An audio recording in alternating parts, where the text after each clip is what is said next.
Vas je še spala, Godci pa so natanko ob 6. ponosno oznanili začetek delavskega praznika in tako kot nekoč simbolno pozvali k vstaji delavskih množic.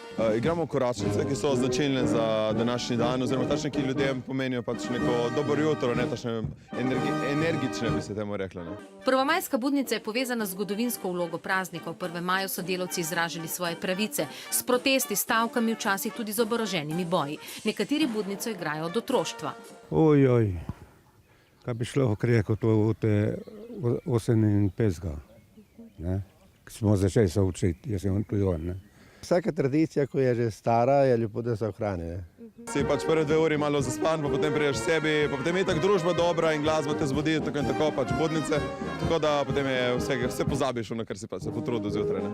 Jutranja koračnica je mnogim zbudila nostalgična čustva. Zbudil se že prej, ampak še mi polepšala dan. Pomena praznika pa se, kot pravijo starejši, premalo zavedamo, čeprav postaje vprašanje delavskih pravic danes čedalje bolj aktualno. Krajani okoli tega, ne vem, ne čutijo, je premalo tega. Ja, zgodaj je.